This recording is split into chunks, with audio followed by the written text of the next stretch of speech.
Il faut toujours une séparation avec les autres gens, outre de la personne qui écrit les livres.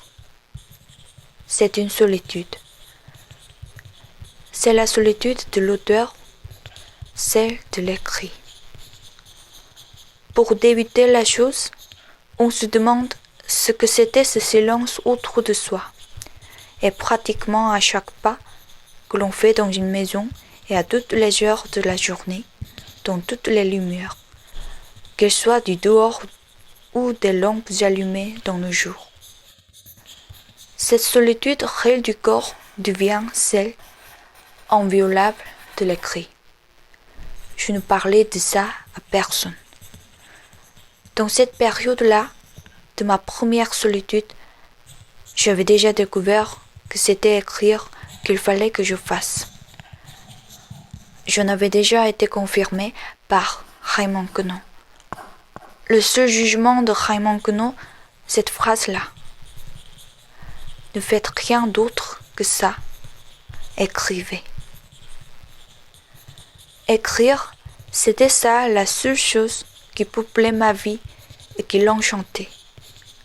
Je l'ai fait. L'écriture ne m'a jamais quitté. Ma chambre, ce n'est pas un lit, ni ici, ni à Paris, ni à trouver. C'est une certaine fenêtre, une certaine table, des habitudes d'encre noire, de marques d'encre noire introuvables. C'est une certaine chaise. Et certaines habitudes que je retrouve toujours, où que j'aille, où que je sois, dans le lit ou même, où je n'écris pas. Comme les chambres d'hôtel par exemple, l'habitude d'avoir toujours du whisky dans ma valise dans le cas d'insomnie ou de désespoir subit. Pendant cette période-là, j'ai eu des amants. Je suis restée rarement sans du tout amant. Elle se faisait à la solitude de nos feux, et à son charme, elle leur a permis quelquefois, à leur tour, d'écrire des livres.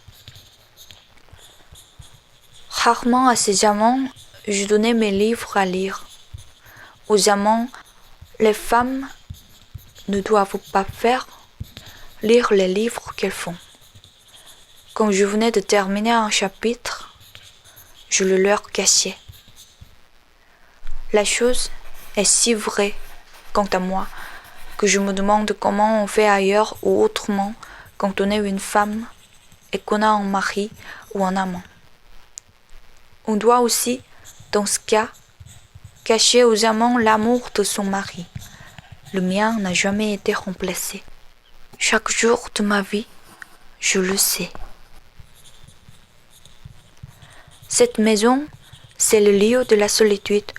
Pourtant, elle donne sur une rue, sur une place, sur un très vieil étang, sur le groupe scolaire du village.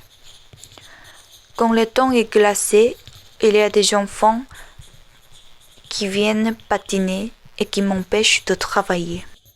Je les laisse faire, ces enfants. Je les surveille. Toutes les femmes qui ont eu des enfants surveillent ces enfants-là, désobéissants, fous, comme tous les enfants.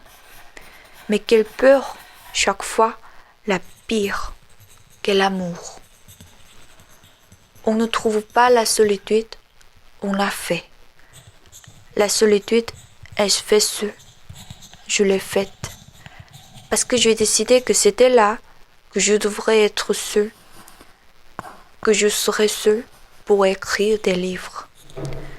Ça s'est passé ainsi. J'ai été seule dans cette maison. Je me suis enfermée. J'avais peur aussi, bien sûr, et puis je l'ai aimée. Cette maison, elle est devenue celle de l'écriture. Mes livres sortent de cette maison, de cette lumière aussi du parc, de cette lumière réverbérée de l'étang. Il m'a fallu 20 ans pour écrire ça que je viens de dire là.